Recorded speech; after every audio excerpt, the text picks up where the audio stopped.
ఇలాంటి తప్పుడు పనులు చేసి ఇప్పుడు మాట్లాడుతూ ఇవన్నీ కూడా ఈఓ చెప్పలేదు, రిపోర్ట్లు లేవు, నేను మాట్లాడానని. మొత్తం కూడా మనం చూస్తే ఇక్కడే కాదు అన్ని టెంపుల్స్లో కూడా ఇలాంటి జరిగాయి. మొత్తం టెంపుల్స్ అన్ని ప్రక్షాళన చేశాం. 5 సంవత్సరాలు కొన్ని టెంపుల్స్ అయితే రాముల వారి తల తీసేస్తే, రాముడు తల తీసేస్తే రామతీర్థంలో ఇంతవరకు ఇన్వెస్టిగేషన్ లేదు. అంతర్వేదులు రథం తగలబెడితే ఇంతవరకు ఫైండింగ్స్ లేవు.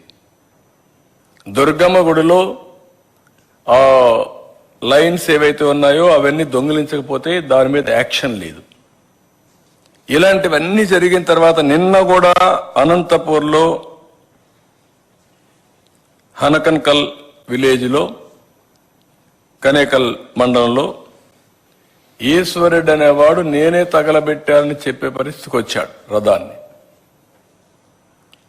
అంటే ఇతను వైఎస్ఆర్ కాంగ్రెస్ పార్టీ. మీ ఇష్ట ప్రకారం తగలబెడితే మేము మిమ్మల్ని సమర్థించాలి, లేదు ఇలాంటి చేసి మత సామరస్యాన్ని రెచ్చగొట్టి రాజకీయ లబ్ధి మీరు పొందాలంటే మేము గమ్మునుండాలి. ఎక్కడిదండి ఇది? ఒక రాజకీయ పార్టీకి ఉండవలసిన లక్ష్యాలు మీకున్నాయా? ఆ హుందాతనం మీకుందా? మీరు రాజకీయాల్లో ఉండడానికి అర్హత ఉందా మీకు? I'm asking straight question. మీకెక్కడుంది? ఎవడిచ్చాడు ఈ అధికారం? భక్తుల మనోభావాల్ని దెబ్బతీసే అధికారం వీళ్ళకి ఎవరిచ్చారు? మీరు వెళ్ళాలనుకున్నప్పుడు వెళ్ళండి, వెళ్ళినప్పుడు అక్కడ సాంప్రదాయాలు గౌరవించండి, రూల్స్ను పాటించండి, మీరు వెళ్ళి రండి. ఇక్కడ కూర్చొని కావాలని మళ్ళీ నెపం వేరే వాళ్ళ మీద వేయడానికి ఇష్టం లేదు. పోవడానికి అక్కడికి పోతే సంతకం పెట్టాలి, సంతకం పెట్టేది ఇష్టం లేదు, సంతకం పెట్టి కూడా దౌర్జన్యం చేయాలి, దౌర్జన్యం చేయడానికి వీలు లేదు. కాబట్టి మీ యొక్క సమస్య అది. We are very clear. నేను అదే చెప్పాను మొన్న మీకు అందరికీ. నేను ఒక చట్టం తీసుకొస్తున్నాను, ఇతర మతస్థులు ఎవరికి వెళ్ళాలన్నా ఏ మతమైనా సరే, ఒక మతం అని కాదు, ప్రార్థనా మందిరాల్లో కానీ లేకపోతే వేరే మతాల్లో చర్చల్లో కానీ మసీదుల్లో కానీ ఎక్కడైనా సరే వాళ్లే పనిచేయాలి, వాళ్ళ సాంప్రదాయాలు మనం గౌరవించాలి, నో సెకండ్ థాట్స్. వేరే మతం వాళ్ళు పోయినప్పుడు అక్కడ సాంప్రదాయాలను గౌరవించి దాని ప్రకారం నడవడుచుకోవాలని చెప్పాం. అలాంటివి చెప్తే దళితులు రానిరా, దళితులు రాని ఎవరు చెప్పారండి? ఎవరు చెప్పారు మీకు దళితులు రాని? ఎవరు చెప్పారు? దళితులు పోవడం లేదా టెంపుల్లోకి? అంటే మీరు పోకుండా మీరు పోని దానికి కారణం మీరు ఎత్తుక్కుంటూ కావాలని బురదేసే కార్యక్రమాన్ని చేస్తూ మీరు ఇంకొకరిని మాట్లాడడానికి మీకు అర్హత ఎక్కడ ఉందండి? Why you are talking all? అందుకే నేను చాలా స్పష్టంగా చెప్తున్నా, ఇతనికి ఒక అలవాటు అయింది రాజకీయాల్లో, ఒక క్రెడిబిలిటీ, విశ్వసనీయత లేదు. చెప్పిన తప్పే చెప్తా ఉంటాడు. నేనేదో చెప్పానంటాడు. నేను చెప్పలా, దిస్ ఇస్ ది రిపోర్ట్. దేవుని భక్తుడిగా చెప్తున్నా, ఇది జరగకుండా 4 ట్యాంకర్స్ కూడా ఉపయోగించకపోయి ఉంటే నేను చాలా సంతోషపడేవాడిని. బాధపడుతున్నా, మనోవేదన చెందుతున్నా.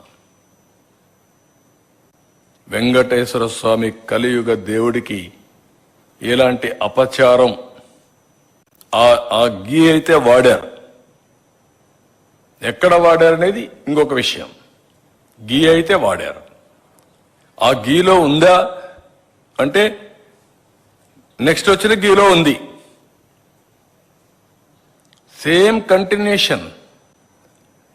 ఎందుకు ఇది రిజెక్ట్ చేశారు కదా అని మాట్లాడుతున్నారు. రిజెక్ట్ చేశారు. ఎందుకు రిజెక్ట్ చేశారు? అంత మునుపంతా కూడా యాక్సెప్ట్ చేశారు, వాడేశారు. ఇది ఎన్డీడీబీకి పంపించారు కాబట్టి, అక్రిడిషన్ పంపించి టెస్ట్కి పంపించారు కాబట్టి, టెస్ట్లో ప్రూవ్ అయింది కాబట్టి రిజెక్ట్ చేశారు. ఇంత మునుపు చేయలేదా అంటే చేయలేదు. అడల్టరేషన్ టెస్ట్లే లేవు అక్కడ. ఇప్పుడు పెడుతున్న world class testing equipment laboratories అన్ని పెడతాం. అందరితో మాట్లాడతా, దేశంలో ఉండే ఎక్స్పర్ట్స్ అందరితో మాట్లాడతా.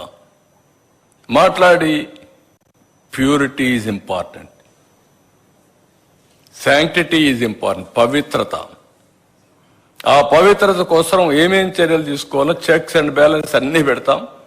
ఎలాంటి అపవిత్రమైన కార్యక్రమం వెంకటేశ్వర స్వామి సన్నిధిలో జరగకుండా, వారి ఆర్గనైజేషన్లు జరగకుండా కాపాడే బాధ్యత ట్రస్టీగా మనందరి బాధ్యత. వారసులుగా గౌరవించాల్సిన బాధ్యత ప్రజలందరిది. ఏ ఒక్క వ్యక్తి వచ్చి మనోభావాలు దెబ్బతీస్తారంటే కుదరదు. I'm very clear. నేను ఆ విషయం మనం కూడా చెప్పా, ఈరోజు కూడా చెప్తున్నా. ఇలాంటివన్నీ చెప్పి ఇష్టం లేకపోతే పోవద్దండి, ఇష్టం ఉంటే వెళ్ళండి. వెళ్ళినప్పుడు అక్కడ సాంప్రదాయాలు పాటించి వెళ్ళండి. నన్ను మీరు అడగడానికంటే నేను అడగడం లేదు.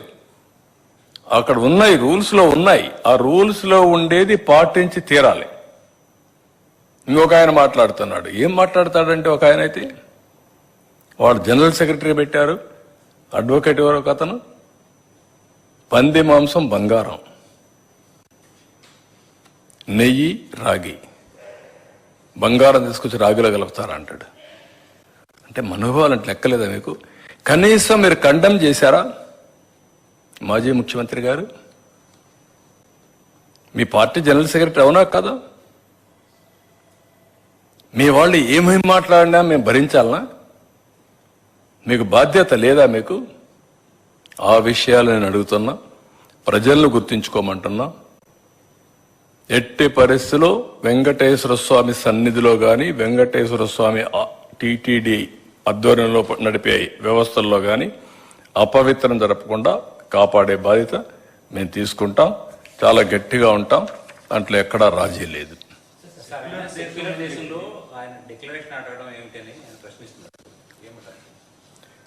దేశం సెక్యులర్ దేశం.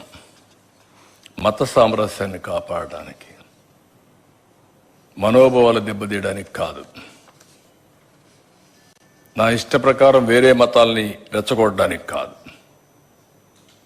ఆయన కూడా గుర్తుపెట్టుకోవాల్సింది, అక్కడ టెంపుల్లో సాంప్రదాయాలు. నేను కూడా ఒక టెంపుల్కు పోయినప్పుడు హిందూ అయినా అక్కడ సాంప్రదాయాలు పాటించలేకపోతే నేను పోను. Be clear. కాబట్టి అక్కడ డిక్లరేషన్ ఉంది. ఉన్న డిక్లరేషన్ మీరు ఇవ్వకపోతే చిన్న చిన్న టెంపుల్స్ మీరు పోవచ్చు, అక్కడ డిక్లరేషన్ ఎవరు అడగరు. కానీ ఇక్కడ కొన్ని నిబంధనలు ఉన్నాయి. ఆ నిబంధనలు పాటించి తీరాలి, సాంప్రదాయాలను గౌరవించి తీరాలి. దానికి సెక్యులర్ దేశం అనే ఇది అక్కర్లా.